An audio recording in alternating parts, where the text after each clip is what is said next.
Varicose நோய்க்கு அதிநவீன laser முறையில் 45 நிமிடத்தில் சிகிச்சை. தையலோ தழும்போய் இருக்காது. அதே நாளில் டிஸ்சார்ஜ். சிகிச்சை பெற வருவோருக்கு 3000 ரூபாய் மதிப்புள்ள அல்ட்ராசவுண்ட் டாப்லர் பரிசோதனை முற்றிலும் இலவசம். Genesis varicose vein centre, Chennai Porur, Coimbatore RS Puram. Contact 9677790367. No compromise. உங்க சைடுலயும் எங்க சைடுலயும். It's a GT promise. GT Holidays, South India's #1 travel brand.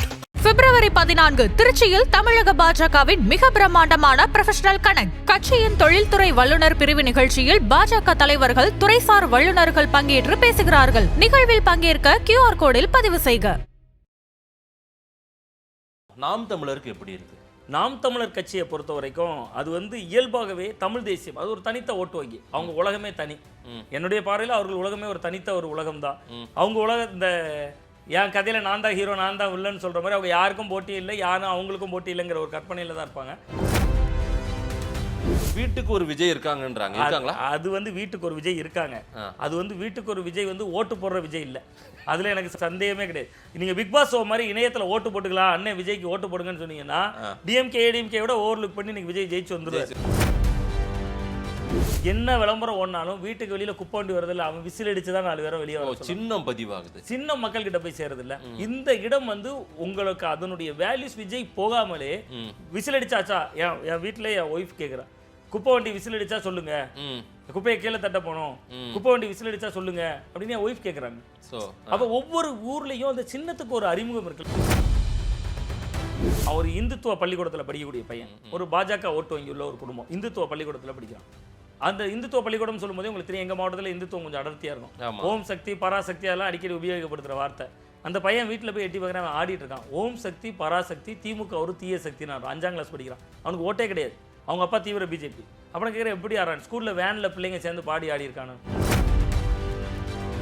ஒரு மிகப்பெரிய இயக்கத்திலிருந்து வெளியான ஒரு படம், ஒட்டுமொத்த மக்களும் தமிழக மக்களும் கொண்டாடி, நான் உட்பட எல்லாருமே கொண்டாடிய ஒரு திரைப்படம் மாமன்னன்.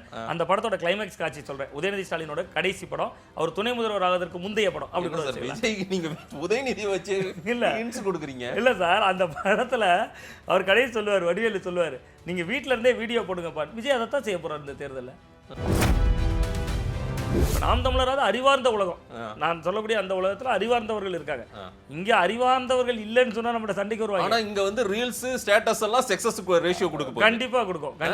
யங்ஸ்டர்ஸ் அந்த ஜென்சி தலைமுறை இருக்காங்க. இந்த தேர்தலுக்கு ரீல்ஸ் ஸ்டேட்டஸ் பெரிய அளவுக்கு பிரதான அரசியல் கட்சிகள்ல மிக முக்கியமாக இருக்கக்கூடிய அமைச்சர்கள், முன்னாள் அமைச்சர்கள், இன்னாள் அமைச்சர்கள், சிட்டிங் எம்எல்ஏக்கள், பழைய எம்எல்ஏக்கள், இவங்களுக்கே இன்னைக்கு நம்ம போற விஷயங்களை ரீல்ஸா போடணும், அதா போடணுங்கிற ஸ்டேட் கல்ச்சருக்குள்ள வந்திருக்காங்க சார். 2026 தேர்தல் ஒரு முழுமையான ஒரு வெற்றி ஒரு பக்கமா இருக்குமா, அல்லது ஒரு தொங்கு சட்டசபை மாதிரி ஒரு நிலை வருமா? அந்த மாதிரி எல்லாம் சிக்கலை நம்ம ஃபேஸ் பண்ற மாதிரி இல்ல, நிச்சயமாக தொங்கு சட்டசபை வருவதற்கான வாய்ப்பு குறைவுன்னு தான் பார்க்குறேன். விஜய் களத்தில் இறங்கி களத்தை வேகப்படுத்தாத வரை தொங்கு சட்டசபைக்கான வாய்ப்பு இல்லை. டிவிக்கே அண்ட் நாம் தமிழர் பேசணும். நாம் தமிழரை டிவிக்கோட பொருத்தி பார்க்கல, இருந்தாலும் அவங்க அடுத்தடுத்த இடங்கள்ல இருக்கிறதுனால நாம் தமிழரை ஃபர்ஸ்ட் பேசுவோம். நாம் தமிழருக்கு எப்படி இருக்கு? நாம் தமிழர் கட்சியை பொறுத்த வரைக்கும் அது இயல்பாகவே தமிழ் தேசியம், அது ஒரு தனித்த ஓட்டு வங்கி. அவங்க உலகமே தனி. என்னுடைய பார்வையில் அவர்கள் உலகமே ஒரு தனித்த ஒரு உலகம் தான். அவங்க இந்த என் கதையில் நான் தான் ஹீரோ, நான் தான் வில்லன்னு சொல்கிற மாதிரி அவங்க யாருக்கும் போட்டி இல்லை, யாரும் அவங்களுக்கும் போட்டி இல்லைங்கிற ஒரு கற்பனையில் தான் இருப்பாங்க. கொள்கை சித்தாந்தம் கொண்ட ஒரு கூட்டத்தை உருவாக்குனாங்க. அதிலெல்லாம் எந்த கடுகளவு கூட சந்தேகம் இல்லை. நல்ல அடர்த்தியான ஒரு கூட்டத்தை உருவாக்குனாங்க. அந்த கூட்டம் தமிழ் தேசிய கூட்டம். அந்த கூட்டத்தில் ஒரு 4% ஓட்டு வாங்கியிருப்பாங்க. நான் சொல்கிறேன், அந்த 8% ஓட்டு என்பது 4% கொள்கை சித்தாந்தத்தினால, ஒரு 4% மாற்று சக்தின்னு பார்த்துருப்பாங்கல்ல. நீங்கள் ஒரு சித்தாந்தத்தின் அடிப்படையில் மட்டும்தான் ஓட்டு போடுவாங்கன்னா இந்தியா முழுவதும் இடதுசாரிகள் தானே ஆட்சியில் இருக்கணும். ஆமாம், நீங்கள் சித்தாந்தத்துக்கு ஓட்டு, மக்கள் போராடினா ஓட்டு போட்டுருவாங்க, களத்தில் நின்னா ஓட்டு போட்டுருவாங்கன்னா இரோம் சர்மில் எவ்வளோ ஓட்டு எடுத்தாங்க, எவ்வளோ பெரிய போராளி, விரலூட்டு எண்ணிலாமல். சுப உதயகுமார் கன்னியாகுமரியில் மீனவ கிராமங்களில் அந்த கூடங்குளத்தில் போய் போராடினார். நான் இப்போ களத்தில் செய்தியாளராக இருந்தேன். கொள்கைக்காக விழுந்தது ஒரு 4% இருக்கும் சார். 4% மாற்று சக்தின்னு பார்ப்பாங்கல்ல. நீங்கள் ஒரு தேர்தலில் கொள்கை அடிப்படையில் மட்டுமே ஓட்டு வாங்கினா போதும் அப்படின்னு நமக்கு ஒரு தேர்தலே இருக்க முடியாது. மக்களை இருக்கணும்ல. கொள்கை இருப்பது ஒரு பக்கம், மக்களுக்கு கொள்கையை ஈர்த்து ஓட்டு போனால் இன்னைக்கு விஜய்ட்ட என்ன கொள்கை இருக்குன்னு இவ்வளோ பின்னாடி போகிறாங்க இளைஞர்கள். அது வந்து ஒரு கவர்ச்சி, சினிமா கவர்ச்சி, அரசியல். நீங்கள் ஆனால் விஜய்ட்ட கொள்கையே இல்லையான்னு என்ன கேட்டிங்கன்னா விஜய்ட்ட நல்ல நல்ல கொள்கைகள் இருக்குது. திமுக எதிர்ப்பு என்பது ஒரு கொள்கையை வைத்திருக்கிறார். பாஜகவை தன்னுடைய அரசியல் எதிரி, கொள்கை எதிரி என்று பாஜகவை வைத்திருக்கிறார். இவ்வளோ போதும். நீங்கள் இதுக்கு வந்து நீட்டி முழங்கி எங்கள் கொள்கை இவ்வளோ. கார்ல் மார்க்ஸ் சிலை நேற்று திறக்கப்பட்டிருக்கிறது. Karl Marx இடதுசாரிகளுக்கு சொந்தமானவர். இன்றைக்கி திமுக போய் அதில் சிலை திறந்திருக்காங்க. ரோட்டில் போகிற ஒரு 10 பேரை போவோம், 2 பேரும் சேர்ந்து போவோம், மைக் அண்ணிட்டோம், கார்ல் மார்க்ஸ் பற்றி 4 வார்த்தை சொல்லுங்கன்னு சொல்லுங்கள். அவங்களுக்கு கார்ல் மார்க்ஸ் பற்றி 2 வார்த்தையாவது மக்களுக்கு தெரியுமான்னு பார்ப்போம், தெரியாது. அந்த ஒரு தலைமுறையிட்ட கார்ல் மார்க்ஸே நம்ம இன்னும் சேர்க்கலை. ஆனால் கார்ல் மார்க்ஸ் சிலை திறக்கிறோம், எல்லாம் பண்ணுறோம். அதுதான் இங்கே சீமான் விஷயத்தை பொறுத்த வரைக்கும் 4% ஓட்டு என்பது அவருடைய கொள்கையால் விழுந்திருக்கலாம். ஒரு 4% ஓட்டு என்பது அதற்கு வெளியில் இருக்கும்ல மக்கள், மாற்று சக்தின்னு பார்க்கறது. அது நீங்கள் வந்து கிட்டத்தட்ட 2006 சட்டமன்ற தேர்தலில் விஜயகாந்த் 8% ஓட்டு எடுத்தாருன்னா அது மக்களால் ரசிகர்கள் கூட்டம் ஒரு 4% இருந்திருக்கும். ஒரு 4% பேர் ஒரு மாற்று சக்தி, திமுக வேண்டாம் அதிமுக வேண்டாம், ஒரு சாய்ஸாக இருக்காரு. பட் இப்போ திமுக வேண்டாம் அதிமுக வேண்டாம் சாய்ஸாக இருக்கிற இடத்துல டிவிக்கே ஒன்று வருது இல்லை. அப்போ இந்த 8%லேருந்து அந்த சேதம் மாற்று சக்தின்றது அங்கே ஷிஃப்ட் ஆகும். அங்கேயே ஷிஃப்ட் ஆகும்னு சொல்லலை, அங்கேயும் ஷிஃப்ட் ஆகும், இங்கேயும் கொஞ்சம் வரும். அப்போ உங்களுக்கு 8ல் இருக்கிறது ஒரு 4 முதல் 5 குறையலாம் என்பது என்னுடைய கணிப்பு. ஏன் அப்படி சொல்கிறீங்க? இல்லை அதுதான் நான் சொல்கிறேன். களத்தில் இருக்காங்க, வேகம் காட்டுறாங்க, செயல்படுறாங்க, எல்லாமே செய்கிறாங்க. இப்போ நீங்கள் விஜய் 10% குறைய மாட்டார் நான் நம்புறேன். 15 முதல் 17 வரைக்கும் இருப்பார் நான் நினைக்கிறேன். விஜய் 10% எடுக்கிறாருன்னு வச்சுக்கோ. ஒரு கற்பனைக்கு விஜயால் 10% ஓட்டை தான் எடுக்க முடியுது. திமுக இன்னைக்கு நிலைமையில ஒரு 45% ஓட்டு இருக்கு அந்த அன்னைக்கு. அண்ணா திமுகவுக்கு இவர் அமித்ஷா சொல்ற கணக்கெல்லாம் பார்த்தா வேற லெவலில் சொல்றாரு. 41 வரைக்கும் அவர் போயிட்டாரு. அந்த கணக்கே வச்சுக்கோ. 45, 41, 86, 87 ஓட்டாச்சு. சீமான் ஒரு 8%, 97 ஆச்சு. சின்ன உதிரி கட்சிகள் சில்லறை கட்சிகள் சேர்ந்து 100%. இதுதான் 24 தேர்தல் நம்ம கத்துனா பாடம்னு வச்சுக்கோங்க. விஜய் 10% எடுக்கணும்ல. கேரளால இருந்து எடுப்பாரா, பீகார்ல இருந்து எடுப்பாரா? நம்ம ஊர்ல தான் எடுத்தாங்க. அப்ப இந்த 10% இந்த கட்சிகள்ட்ட இருந்தானே உருகணும். நீங்க விஜய் 10ன்றது உறுதிப்படுத்துறீங்க. நீங்க குறைந்தபட்சம் என் கணிப்பு 15க்கு மேல தான் எடுப்பார் விஜய். 16 முதல் 15 வரைக்கும் எடுக்கலாம் சார். அதுக்கு எந்த ஆக்டிவிட்டீஸ்மே இல்லையா? அதுதான் சொல்றேன் சார். ஆக்டிவிட்டிஸ் இல்லாதனால தான் அவருக்கு குறைவா சொல்றேன்னா. ஆக்டிவிட்டிஸ் வந்தா இன்னும் மேலே ஏறும். அவரால் ஆக்டிவிட்டிஸ் பண்ண முடியாது. அவரால் இவ்வளவுதான் எடுக்க முடியும். அவர் எந்த ஆக்டிவிட்டிஸும் பண்ணவும் மாட்டாங்க. அவங்க கனவு இந்த சிஎம் சீட்டு, அடுத்து முதல்வர் நடித்த ஜனநாயகன் படம் வரப்போகுது அப்படின்னு எல்லாம் சொல்றாங்க. அதான் சொல்றேன். நீங்க அந்த கேள்வியை கேட்கும் போதே அவங்க கனவுன்னு தானே கேட்டீங்க. அப்ப கனவு தானே, அது கனவா தான் இருக்கு. வந்து ஆனா உழைக்காமலே இப்ப 15% வந்துடும். அவர் எந்த உழைப்பும் செலுத்தாமலே 15% வர்றதுனாலதான் நீங்க மக்கள் கிட்ட போய் நீங்க சும்மா கிரவுண்டுக்கு போனீங்கன்னா ஸ்டாலின், எடப்பாடி பழனிசாமி, விஜய் யாரை பிடிக்குதுன்னு கேட்டால் விஜயை பிடிக்குது. ஏன்னா விஜய் எல்லா வீட்லையும் பார்க்குறாங்க. எல்லா வீட்லையும் ஏதோ ஒரு வகையில் நீங்கள் வந்து திமுக கொள்கை சார்ந்த டிவியாக இருந்தால் கூட அங்கே ஒரு டிவி ஓடுறப்ப அந்த டிவியில் ஏதோ ஒரு வகையில் விஜய் வந்துட்டு போயிறாரு. நீங்கள் கவர்மெண்ட் ஸ்கீம், நல்ல ஸ்கீம், அனைத்து பெண்களுக்கும் பஸ்ஸில் ஃப்ரீ, எவ்வளோ நல்ல ஸ்கீம். எங்கள் ஊர்லலாம் கொத்தா பெண்கள் அதை பயன்படுத்துகிறாங்க, ஏறி நின்று போகிறாங்க. அதே மாதிரி இப்போ எடப்பாடின்னு சொல்லிட்டார் ஆண்களுக்கும் ஃப்ரீன்ட்டார். நீங்கள் கேட்டதே போல் யார் வேணாலும் அந்த பஸ்ஸில் ஃப்ரீயாக ஏற்றுவாங்க. இறங்கணுன்னா கண்டக்டர் விசில் அடிக்கணும். அப்போ இங்கே தாவேக்கா சின்னம் போது நீங்கள் அதை விட்டுருங்க. வீட்டுக்கு வெளியில் குப்பை வருது. ரொம்ப அருமையான முறையில் இன்றைக்கி வந்து சென்னை சிட்டி தொடங்கி எங்கள் ஊர் கடைக்கோடி கன்னியாகுமரியில் பறக்கைங்கிற எங்கள் ஊராட்சி வரைக்கும் நீங்கள் குப்பையை சேகரிக்கிறதுல தமிழக அரசு வந்து ரொம்ப சிறப்பாக செயல்படுறாங்க. மக்கும் குப்பை, மக்காத குப்பைன்னு 2 வண்டியை தனித்தனியாக பிரித்து அந்த வண்டியில் வரும்போதே காலை மாலை நாள்தோறும் சுத்தம் சுகாதாரம்லாம் ஒரு விளம்பரம் வருது. என்ன விளம்பரம் ஓடினாலும் வீட்டுக்கு வெளியில குப்பை வண்டி வருது இல்லை, அவன் விசில் அடிச்சுதான் 4 பேரை வெளியே வரும். சின்னம் பதிவாகுது, சின்னம் மக்கள் கிட்ட போய் சேருது இல்லை. இந்த இடம் வந்து உங்களுக்கு அதனுடைய வேல்யூஸ் விஜய் போகாமலே விசில் அடிச்சாச்சா, என் வீட்டுல என் ஒய்ஃப் கேட்குறா, குப்பை வண்டி விசில் அடிச்சா சொல்லுங்க, குப்பையை கீழே தட்ட போனோம், குப்பை வண்டி விசில் அடிச்சா சொல்லுங்க அப்படின்னு என் ஒய்ஃப் கேட்குறாங்க. அப்ப ஒவ்வொரு ஊர்லயும் அந்த சின்னத்துக்கு ஒரு அறிமுகம் இருக்குல்ல. நீங்க விஜய்க்கு இப்போ ஏதோ ஒரு சின்னம் பெயரே தெரியாத ஒரு சீப்புன்னு கொடுத்துருக்கீங்கன்னு வச்சுங்களேன். நீங்க சீப்பு கொடுத்துருக்கீங்க, அதுவும் கூட ஆணும் பெண்ணும் தலை செய்வாங்க. நீங்க ஏதோ ஒரு சின்னம் வெளியில பெரிதாக ஒரு மக்களுக்கே தெரியாத ஒரு சின்னம் இருக்கும். நீங்க அந்த தேர்தல் ஆணையத்துக்கு சைட்டுக்குள்ள போய் பாத்தீங்கன்னா வெளியிலேயே தெரியாத சின்னம். இப்போ மோதிரம்னு கொடுத்தீங்கன்னு வச்சுங்களேன், என் கையில இப்போ மோதிரமே இல்லை. கடிகாரம்னு கொடுத்துட்டீங்கன்னு வச்சுங்களேன், நீங்க கைக்கு கடிகாரம் கட்டிருக்கீங்க, கையில வாட்ச் கட்டிருக்கீங்க. பட் செல்போன் வந்த பிறகு நம்மள பல பேர் இன்னைக்கு வாட்ச் கட்டுற பழக்கமே இல்லை. இந்த சின்னங்கள்லாம் கூட சேர்க்கறது கஷ்டம். நீங்க விசிலுங்கிறது தியேட்டர்ல சாதாரண விசில் அடிச்சான்னு கூட்டம்னு சொல்லியிருக்கான் அவனை. தேர்தல் ஆணையத்தினுடைய மதிப்பீட்டில் நம்ம இப்படியும் பார்க்கலாம். நம்ம இப்படியெல்லாம் இந்த இடத்துல எல்லாம் சின்ன இருக்குன்னா கூட நீங்க விஜய் வந்து ஒரு விசில் அடிச்சான் கூட்டம் தான் வச்சிருக்காரு, விசிலே கொடுத்துட்டாங்க அப்படின்னு நம்ம மதிப்பீடு செய்யலாம். பட் அந்த சின்னத்துக்கு ஒரு வேல்யூ இருக்குல்ல, அந்த சின்னம் கொண்டு போய் விஜய்க்கு கொஞ்சம் ஓட்டை வாங்கி தரும். அது 10, 15, 13 வச்சுக்கோங்களேன். அந்த ஓட்டு திமுக ஓட்டில் ஒரு 3% இருக்கும், அண்ணா திமுக இருந்து ஒரு 3% இருக்கும். சீமானை மட்டும் அப்படியே 8% எந்த சேதாரமும் இல்லாம நீங்க அப்படியே வச்சுக்கங்கன்னு விடாது இல்ல. ஸோ அங்க இருந்தும் பிரிக்கும். எல்லா கட்சிகளுமே இழக்கும், திமுகவும் இழக்கும், அண்ணா திமுக இழக்கும். அண்ணா திமுக இழக்க போற ஓட்டுங்கிறது ஆன்டி இன்கம்பன்சி உருவாகி இருக்குல்ல, அந்த ஓட்டு அது வந்து ரொம்ப வலுவா உருவாகலை. நான் சொன்ன மாதிரி இன்னொன்று சொல்றேன், இந்த ஆட்சி மீதான அதிருப்தியை உருவாக்குறதுல எடப்பாடி பழனிசாமி அவர்களோ, அண்ணாமலை காலத்தில் அண்ணாமலை சிறப்பாக செய்தார், நயினார் நாகேந்திரன் அவர்களோ தோல்வியடைந்தவர்கள். ஆனால் இந்த ஆட்சி மீது அதிருப்தியை எந்த கருத்தியலும் பேசாமல், எந்த கொள்கையும் பேசாமல், வீட்டில் இருக்கக்கூடிய சாதாரண பொம்பளை பிள்ளையில் இந்த ஆட்சி மோசம்னோ அல்லது திமுக மோசம்னோ சொல்லி ரீல்ஸ் எடுத்து வெளியிட வச்சது விஜய். அவர் பேசுகிறதுனால நீங்கள் சோசியல் மீடியாவில் போய் பாருங்கள், பொம்பளை பிள்ளைகள் டான்ஸ் ஆடி போடுது, ரீல்ஸ் வெளியிடுறாங்க. ஒரு 5ஆம் கிளாஸ் பையன், எங்கள் உறவினர் பையன், அவன் வீட்டுக்கு போயிருக்கேன், அவர் பொண்ணோட இருந்து டான்ஸ் ஆடுறான், தங்கச்சியோட இருந்து டான்ஸ் ஆடுறான். அவர் இந்துத்துவ பள்ளிக்கூடத்தில் படிக்கக்கூடிய பையன், ஒரு பாஜக ஓட்டு வங்கி உள்ள ஒரு குடும்பம், இந்துத்துவ பள்ளிக்கூடத்தில் படிக்கிறான். அந்த இந்துத்துவ பள்ளிக்கூடம் சொல்லும்போது உங்களுக்கு தெரியும், எங்கள் மாவட்டத்தில் இந்துத்துவம் கொஞ்சம் அடர்த்தியாக இருக்கும். ஓம் சக்தி பராசக்தி அதெல்லாம் அடிக்கடி உபயோகப்படுத்துகிற வார்த்தை. அந்த பையன் வீட்டில் போய் எட்டி பார்க்குறேன், அவன் ஆடிட்டு இருக்கான். ஓம் சக்தி பராசக்தி திமுக ஒரு தீய சக்தின்னு 5ஆம் கிளாஸ் படிக்கிறான். அவனுக்கு ஓட்டே கிடையாது, அவங்க அப்பா தீவிர பிஜேபி. அப்புறம் கேட்குறேன் எப்படி ஆடுறான், ஸ்கூலில் வேனில் பிள்ளைங்க சேர்ந்து பாடி ஆடி இருக்கானு. இதுதான் உண்மையிலேயே தமிழக அரசியல் சூழல் எதிர்கொள்ளக்கூடிய பெரிய அபாயம்ங்கிற.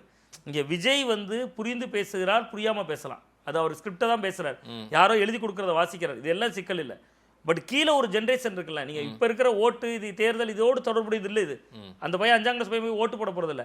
பட் அடுத்த தலைமுறையை எதுக்குன்னே தெரியாமல் சில கட்சிகளை வெறுப்பு மனநிலையை உருவாக்கக்கூடிய வேலையை விஜய் என்கிற ஒரு அரசியல் செய்யுதுங்க. அதனால அவர் மற்ற கட்சிகள்கிட்ட இருந்து நீங்கள் சின்ன பிள்ளைங்க நீங்கள் பார்க்குற ஒரு 5ஆம் கிளாஸ் பையன் அழுதுகிட்டே போய் முட்டை வாங்கி கேட்டவன், எப்பா தேர்தல் அன்னைக்கு ஒரே ஒரு ஓட்டு டிவி கேட்க போடுப்பா, ஏன்னா அவனுடைய புரிதல் அவ்வளோதான் இருக்கும். அதாவது நீங்க பத்திரிகையாளர் கோட்டீஸ்வரன் தான் சொல்லுவார், உழைக்காமலே அவர் வாரி சுருட்டின்னு போக போறாரு. ஆமா, அதுக்காக தான் அவங்க பிளான் பண்ணிட்டு இருக்காங்க. உழைப்பே அவருக்கு தேவை. அவர் உழைத்தால் இன்னும் ஓட்டு கூடும். அவர் உழைத்தால் ஓட்டு கூடும். அவரே சொல்றாருல, பனையூர்ல இருக்கிற என்ன வான்னு கூப்பிடுறாங்க, நான் வந்தா என்ன ஆகும் தெரியுமா? உண்மையிலே வந்தா என்ன ஆகும்னு அப்புறம் தான் விஜய்க்கே தெரியும். வீட்டுக்கு ஒரு விஜய் இருக்காங்கன்றாங்க. இருக்காங்களா? அது வீட்டுக்கு ஒரு விஜய் இருக்காங்க. அது வீட்டுக்கு ஒரு விஜய் ஓட்டு போடுற விஜய் இல்லை. அதுல எனக்கு சந்தேகமே கிடையாது. நீங்க பிக் பாஸ் ஷோ மாதிரி இணையத்துல ஓட்டு போட்டுக்கலாம், அண்ணன் விஜய்க்கு ஓட்டு போடுங்கன்னு சொன்னீங்கன்னா டிஎம்கே ஏடிஎம்கே விட ஓவர்லுக் பண்ணி இன்னைக்கு விஜய் ஜெயிச்சு வந்துருவாரு. இது இப்ப சோசியல் மீடியால அவங்க சொல்றாங்கல்ல, அதாவது வீட்டுக்கு ஒரு விஜய் ஓட்டு போடுற விஜய், ஓட்டு போடுற விஜய் இல்ல, ஆனா ஓட்டு போடுற விஜய் இல்லாமலே 15% வரைக்கும் தொடுவார். நிச்சயமா தொடுவார். அதுல எனக்கு சந்தேகமே கிடையாது. அது எப்படி மாற்று சக்தின்னு போடுறது ஒண்ணு, மாற்று சக்தி என்று போற ஒரு செட்டப், அந்த ரசிகர் கூட்டம் ஒன்று. மூன்றாவது மிக மிக முக்கியமா புதுசா ஒருத்தர் வந்திருக்காருன்னு பாக்குறது மாற்று சக்தி. அதை விட முக்கியமா விஜய் ஒரு பெரிய நடிகர், சரி அவர் மேல ஒரு கிரேஸ், ரசிகர் கூட்டத்தை தாண்டி ஒரு செட் ஆஃப் பீப்புளுக்கு உருவாகும். அது தேர்தல் நெருக்கத்துல தான் நமக்கு தெரியும். இது எல்லாம் சேர்த்து அவர் ஒரு 10 முதல் 15% வரைக்கும் தாராளமா நகர்த்தும். அவர் உழைக்காமல், கடும் சிரத்தை எடுக்காம, நட்சத்திர வேட்பாளர்களை நிறுத்தாம இவ்வளவு வேலையும் அதை செஞ்சு தரும். 26 ரிசல்ட் நமக்கு வரும்போது தான் நமக்கு ஒரு தெளிவு கிடைக்கும். இன்றைய நிலையில இப்பவும் திமுக தான் எட்ஜில் இருக்காங்க. இன்றைய சூழல்ல திமுக முன்னாடி நிக்கிறாங்க. என்டிஏ அலைன்ஸ் கொஞ்சம் பலம் பெற்று அவங்களுக்கு ஈக்குவலா நிக்கிறாங்க. நாம் தமிழர் விஜய் முன்னேறி வருவதற்கான வாய்ப்புகள் இருக்கு. விஜய் தான் 3வது இடத்துல இப்ப இருப்பாரு. நிச்சயமா 3வது இடத்துல விஜய் தான் இருக்காரு. பட் அந்த 3வது இடத்துல இருந்து அவர் இன்னுமே நெருங்க முடியும், இன்னும் கொஞ்சம் வளர முடியும். பட் அந்த அரசியலை விஜயே செய்ய மாட்டார். நீங்க தனி விமானத்துல எல்லாம் போறீங்க, நீங்க தனி விமானத்துல மக்கள், நீங்க எம்ஜிஆர் ஆகணும், எம்ஜிஆர் எனக்கு ஒண்ணு புரியவே இல்லை சார். அவருடைய ஆக்டிவிட்டிஸ் இல்லைன்றீங்க, அதே போல அவருடைய செயல்பாடே இல்லைன்னா கூட ஒரு 15% வந்துருவாருன்றீங்க. என்னதான் மாற்று சக்தின்னு விஜய் அப்படி எந்த அடிப்படையில் பார்த்து ஓட்டு போறாங்க? அப்ப எதுவுமே சார் நமக்கு ஒரு எதிர்பார்ப்பே இல்லாம போடுற மாதிரி கணக்கா நீங்க சொல்றீங்க சார். சார் அழகான கேள்வி கேட்டீங்க சார். கமலஹாசன் வானதி சீனிவாசனுக்கு எவ்வளவு ஃபைட் கொடுத்தாரு? வெறும் சொற்ப வாக்குகள். ஆமா, அவருக்கும் அந்த கோயம்புத்தூர் தொகுதிக்கும் என்ன சம்பந்தம் சார்? கமலஹாசனுக்கு முன்பு அங்க என்ன போய் கலவு கமலஹாசன் கடைசி அந்த அம்மா என்ன பேச வேண்டியது, லிப்லாக் பண்ற ஒரு விருங்கிற வரைக்கும் விமர்சனம் செய்ய ஆரம்பிச்சாங்க. ஆமா, அவங்களுக்கு நெக் ஃபைட் கொடுத்தாருல. நீங்க கமலஹாசன் சார் விட்டுருங்க, மகேந்திரன் எவ்வளவு ஓட்டு எடுத்தாரு, மக்கள் நீதி மையம் கோயம்புத்தூர் பார்லிமெண்ட்ல எவ்வளவு ஓட்டு எடுத்தாங்க, திமுகவோட தோல்விக்காக இந்த நேரத்துல காரணமா இருந்தாங்கல்ல, அங்க கொங்கு மண்டலத்துல அதிமுக எவ்வளவு சீட்டு ஜெயிக்க காரணமா இருந்தாங்கல்ல. நீங்க தேமுதிக 8.35% எடுத்தாங்க. இது கமலஹாசனோட எப்படி சார் பொருத்தி பார்க்க முடியும்? என்னன்னா, கமலஹாசன்ற ஒரு நபர் கோவை தெற்குல போய் நின்னாரு. திரு விஜய் அப்படி கிடையாது. இல்ல இப்ப கன்னியாகுமரிலயோ நாகர்கோவிலையோ அங்க பத்மநாபபுரத்துலயோ ஏதோ ஒரு இப்போ விளவங்கூட அந்த மாதிரி தொகுதிகளெல்லாம் விஜய் போய் நிக்க முடியாது. விஜயை சார்ந்து யாரோ ஒருத்தர் நிப்பாங்க. அவங்க எப்படி விஜய்க்குன்னு ஓட்டு போடுவாங்க? அருமையான கேள்வி சார். மாமன்னன் ஒரு படம் சார், உதயநிதி ஸ்டாலின் நடிச்ச படம் சார். அந்த மாமன்னன் படத்துல வடிவேலால பிரச்சாரத்துக்கு போக முடியாது. கடைசி ரொம்ப யோசிச்சு ரூட் மேப்லாம் போட்டு உதயநிதி ஸ்டாலின் சொல்றாரு, உங்களால பிரச்சாரத்துக்கு போக முடியல, நீங்க ஒரு வீடியோ மட்டும் வெளியிட்டுருங்கப்பா. நான் சொல்றது பாரம்பரியமிக்க 75 ஆண்டுகள் பண்பாடு கொண்ட ஒரு கலாச்சார பெருமை கொண்ட ஒரு மிகப்பெரிய இயக்கத்திலிருந்து வெளியான ஒரு படம். ஒட்டுமொத்த மக்களும், தமிழக மக்களும் நான் உட்பட எல்லாருமே கொண்டாடிய ஒரு திரைப்படம் மாமன்னன். அந்த படத்தோட கிளைமேக்ஸ் காட்சி சொல்றேன், உதயநிதி ஸ்டாலினோட கடைசி படம், அவர் துணை முதல்வர் ஆவதற்கு முந்தைய படம். அப்படி நீங்க உதயநிதி வச்சு இல்ல கொடுக்குறீங்க? இல்ல சார், அந்த படத்துல அவர் கடைசி சொல்லுவார், வடிவேலு சொல்லுவார், நீங்க வீட்டுல இருந்தே வீடியோ போடுங்கப்பா. விஜய் அதைத்தான் செய்ய போறாரு இந்த தேர்தலில். நம்ம நினைக்கிறோம் அவர் வெளியில வரப்போறாரு, வெளியிலே வரப்போறது இல்லை. என்னுடைய கணிப்பு சரியாக இருந்தா ஒவ்வொரு தொகுதி வாரியாக இருக்கக்கூடிய 2 பிரச்சனை லிஸ்ட் அவுட் பண்ணி இப்போ பேசுறாருல சார். ஆமா. நீங்க அவர் பரப்புரையெல்லாம் பார்த்துருப்பீங்க, ரெகுலரா பார்ப்பீங்க சார். உண்மையிலேயே அதுக்கு பெரிய பொருட்செலவினம், அவருடைய பயண நேரம். நம்ம வேற ஒட்டுமொத்தமா காலையில இருந்து நான்லாம் காலையில நோட்டை வச்சுட்டு உட்காந்துறேன் என்ன பேசுவாருன்னு. கடைசியா போனா அத்தனை பொருட்செலவுகள் எல்லாரும் அவ்வளோ பேருக்கு விறுவிறுக்க நின்றுட்டு இருக்காங்க. இவர் போய் பேசுறதே 15 நிமிஷம் 20 நிமிஷம் அதிகபட்சம். இப்ப கொஞ்சம் அதிகரிச்சிருக்காரு. ஆமா. அதுக்கு இவ்வளவு நேரம் நம்ம விரயம் பண்றோமே சார் ஒரு நாள் முழுக்க. ஆமா சார், அதுதான் சார் நான் சொல்றேன் சார். இப்ப அதை விட மிக முக்கியமான அந்த பாயிண்ட் ஒரே ஒரு இடம் சொல்ல வந்தேன், அதை மட்டும் சொல்லி முடிச்சேன் சார். நீங்க கிட்டத்தட்ட விஜய் பேசுறாருல்ல சார், ஒரு ஊருக்கு போறாரு, திருநெல்வேலி, மதுரை, இங்கெல்லாம் வரல. நான் சொல்றேன், ஒரு உதாரணத்தை சொல்றேன். மதுரைனாலே மல்லிகைப்பூ தான் மறக்க முடியுமா, மதுரைனாலே மீனாட்சி அம்மன் தான் மறக்க முடியுமா, அது சாதாரண வார்த்தை நம்ம நினைக்கிறோம். 2 நாள் கழிச்சு அந்த ஊர்ல பாத்தீங்கன்னா அந்த ஊரோட பெருமையை விஜய் பேசுறத ஸ்டேட்டஸா வைக்கிறாங்க. அந்த ஊர்ல அது ஒர்க் அவுட் ஆகுது. இது என்ன மெத்தடுனா, இது வந்து பெரிய ராஜதந்திரம்லாம் கிடையாது. 2010, 2011, 12 காலகட்டங்களில் நான் கல்லூரியெல்லாம் படிக்கிற நேரத்தில் சன் டிவி அரட்டை அரங்கத்தில் டி ராஜேந்திரன் முன்னாடியும் பேசியிருக்கேன், விஸ்வோட மக்கள் அரங்கத்திலையும் பேசியிருக்கேன். எனக்கு இப்போ ஞாபகம் வருது பேசுறது. அந்த மாதிரியான சூழல்ல வந்து சார், அப்போ வந்து அந்த ப்ரோக்ராம் தொடங்க முன்னாடி வந்துருவாங்க, டி ராஜேந்திரன் வருவார். நாகர்கோவில் இது சாதாரண ஊரா, இந்த ஊரோட அடையாளம் இந்த மணிமேடை, இங்கே ஒரு சிப்ஸ் ஃபேமஸ், இதெல்லாம் 2010 டி ராஜேந்திரன் சவச்சது பண்ண மேட்ரு சார். அதை எடுத்துட்டு வந்து இன்னைக்கு பங்கரி டிங்கரிங் பண்ணி அவர் பேசுறாரா, அது எடுபட தானே செய்து மக்கள் கிட்ட. நம்ம ஊரோட நம்ம ஊரோட உப்பளத்தை சொல்றாரு, நம்ம ஊரோட இதை சொல்றாரு. என்ன விஜய்ங்கிறத அவங்க மேல ஒரு இடத்துல வச்சு பார்த்து மறுநாள் அது ரீல்ஸா ஸ்டேட்டஸா வருதுங்கிறேன். நிச்சயமா வருது. நம்ம ஊரை பத்தி விஜய் பேசினாரு, நம்ம ஊரை பத்தி இப்போ ஒண்ணுமே இல்லை, கரூர்ல செந்தில் பாலாஜி பத்தி பேசுறாரு, அதுக்கு பிள்ளைங்க ரீல்ஸ் ஆடி போடுறாங்க பாக்குறேன். அந்த ஊரோட சீனரியை பத்தி ஏதோ ஒன்று பேசுறாரு, அங்க இருக்கக்கூடிய ஒரு மண்ணை பத்தி மக்களை பத்தி ஏதோ ஒன்று சொல்றாருல, அதை வாட்ஸ்அப் ஸ்டேட்டஸா வைக்கிறாங்க. உங்களுக்கு அது ஒரு ஏதோ ஒரு தாக்கத்தை ஏற்படுது. அந்த உலகம் தனின்ட்டு நான் சீமான் உலகம் எப்படி தனியோ அதுபோல் இந்த 2 பேர் உலகத்தையும் நான் பொருத்தி தான் பார்க்குறேன். 2 உலகமும் தனி. இப்போ நாம் தமிழராத அறிவார்ந்த உலகம், நான் சொல்லக்கூடிய அந்த உலகத்தில் அறிவார்ந்தவர்கள் இருக்காங்க. இங்கே அறிவார்ந்தவர்கள் இல்லைன்னு சொன்னா நம்ம சண்டைக்கு வருவாங்க. ஆனால் இங்கே வந்து ரீல்ஸ் ஸ்டேட்டஸ் எல்லாம் சக்ஸஸ்க்கு ரேஷியோ கொடுக்கும். கண்டிப்பாக கொடுக்கும். யங்ஸ்டர்ஸ் அது அந்த ஜென்சி தலைமுறை இருக்காங்க. இந்த தேர்தலுக்கு ரீல்ஸ் ஸ்டேட்டஸ் வந்து பெரிய அளவுக்கு பிரதான அரசியல் கட்சிகளில் மிக முக்கியமாக இருக்கக்கூடிய அமைச்சர்கள், முன்னாள் அமைச்சர்கள், இன்னாள் அமைச்சர்கள், சிட்டிங் எம்எல்ஏக்கள், பழைய எம்எல்ஏக்கள், இவங்களுக்கே இன்னைக்கு வந்து நம்ம போற விஷயங்களை ரீல்ஸா போடணும், அதா போடணுங்கிற ஸ்டேட் கல்ச்சருக்குள்ள வந்திருக்காங்க சார். வந்துட்டாங்க, நிச்சயமா வந்திருக்காங்க. அவங்க அந்த தாக்கம் தெரியுது இந்த தேர்தலில். ஸோ சோசியல் மீடியாவை தான் விஜய் நம்புவார். அதுக்கான வாய்ப்பு தான் பிரகாசமா இருக்கும்னு பாக்குறேன். பட் அவர் உழைக்க மாட்டாரு, எந்த உழைப்பும் இல்லாம ஒரு 15% எடுப்பாரு. என்ன சார் வெயிட் பண்ணுவோமே, இன்னும் 2 மாசத்துல அவர் எதுவுமே பண்ண மாட்டாருன்றீங்களா? பெரிதாக செய்வதற்கான வாய்ப்பே இல்லை சார். இது செய்திருந்தா சார், உங்க படம் வரல, ரிலீஸ் ஆகல, அதுக்கு நீங்க எதுவும் பண்ணல, உங்களை நீதிமன்றம் குட்டு வச்சிருக்கு நேத்து, அதுக்கு இன்னைக்கு வரைக்கும் அருண்ராஜ் சொல்லிட்டு இருக்காரு நினைக்கிறேன். நேத்து பிரஸ் மீட் பார்த்தேன், அருண்ராஜ் சொல்லிருந்தாரு. அந்த என்கொயரிக்கு அவர் தான் போனாருன்னு நினைக்கிறேன், என்கொயரி ஆபீசரா. அவர் விளக்கம் சொல்லிட்டு இருக்காரு. அடுத்ததா சிபிஐ விசாரணையில் இருக்கு, அழுத்தம் இருக்கா இல்லையா அதை பத்தி இதுவரை வாய் திறக்கல. இப்போ இல்லாட்டி எப்போன்னு ஒரு விஜய் பாட்டு உண்டு, இது இப்பவும் இல்லை எப்பவும் இல்லை. அந்த பாட்டில் அழகா சொல்றாரு, இப்போ இல்லாட்டி எப்போ அப்படின்னு வரும். அது மாதிரி இது எப்பவுமே இல்லைங்கிற மாதிரி தான் எனக்கு தோன்றுகிறது. பட் விஜய் வெளியில இப்பவே உங்களுக்கு இவ்வளவு நெருக்கடி இருக்குல்ல சார், தேர்தலுக்கு 2 மாதம் இருக்கு. நீங்க இப்படி கற்பனை பண்ணி பாருங்களேன், தேர்தல் தேதி அறிவிச்சிட்டாங்க, விஜய் வெளியில் வந்துடுவார், ரவுண்ட் அடிச்சிருவாரு, எல்லாமே பண்ணுவாங்க. ஒரே நாளில் நான் டிஸ்ட்ரிக்ட்குள்ள இருந்து பேசுகிறேன், ஒரே நாளில் ஒரு மாவட்டத்தில் 10 தலைவர்கள் வருவாங்க. காலையில் எஸ்பி ஆஃபீஸில் ஃபோர்காஸ்ட் லிஸ்ட்டு தயார் பண்ணுவாங்க, யாரெல்லாம் விஐபிகள் இருக்காங்க, எவ்வளோ போலீஸ் வேணும். நீங்கள் விஜய் காலையில் கன்னியாகுமரி வராரு, அதே நாளில் 4 விஐபி உள்ளூரில் இருப்பாங்க. இது போதாதுன்னு இந்த இந்துத்துவ அமைப்புகளுக்கு பாதுகாப்பு எஸ்கார்ட் போலீஸ் உள்ளவங்களே 10 பேர் வருவாங்க. இவ்வளவு பேரோட விஜய் வர்றப்ப இவ்வளவு போலீஸ் ஃபோர்ஸ் எங்கிட்ட இல்லைன்னு ரிப்ளை நோட்டீஸ் போடுவாங்க. விஜய் இனிமேல் தான் தேர்தல்னா என்ன, ஜனநாயகம்னா என்ன, நம்ம ஏன் முன்கூட்டியே எல்லாரும் பிரச்சாரம் தொடங்கியிருக்காங்க, ஏன் நயனா நாகேந்திரன் ஒரு பரப்புரையை போய் முடிச்சிட்டாரு, ஏன் எடப்பாடி தமிழகத்தை காப்ப மக்களை போயிட்டாரு, ஸ்டாலின் ஏன் ஒவ்வொரு ஊரா போய் கூட்டம் போறாரு, இதெல்லாம் இனிதான் விஜய் உணர்ந்து கொள்வார். அப்படி பார்த்தா அவரால் வெளியே வர முடியாது சார், ரொம்ப நெருக்கடியாக இருப்பாருங்க. இல்ல அவருக்கு ரூட்டை கிளியர் பண்ணி விட்டாவே வர மாட்டாரு. அதை தான் சொல்றேன், ரொம்ப சிக்கல் இருக்கு. நீங்க விஜய் ஜெயலலிதா அவர்கள் 234 தொகுதிகளுக்கு பிரச்சாரத்துக்கு வருவாங்க சார். அந்த மெத்தட் எப்படி இருக்கும்னா, கன்னியாகுமரி அப்படின்னா 6 தொகுதி வேட்பாளர்கள் ஒரு இடத்துல போய் நிற்பாங்க. அந்த அம்மா கூட நிற்பாங்க, அவங்க பின்னாடி கையெடுத்து கும்பிட்டுட்டே நிற்பாங்க. கட்டுக்கோப்பான தொண்டர்கள் சார், அது ராணுவ கட்டுப்பாடான இயக்கம். அந்த அம்மா கண்ணை வச்சு அப்படி பார்த்தாங்கன்னா கீழே கடைசி வரை கூட்டம் அப்படியே இருக்கும். இங்க 6 பேரை மட்டும் மேடையில் ஏற்றிருக்கு, எங்களை ஏற்றலையான்னு 10 பேர் கூட ஏறிடுவான்ல, அவன் வேட்பாளர் நம்ம பார்க்க வந்தவன், அந்த புரிதல்லாம் இருக்குமா தெரியாது.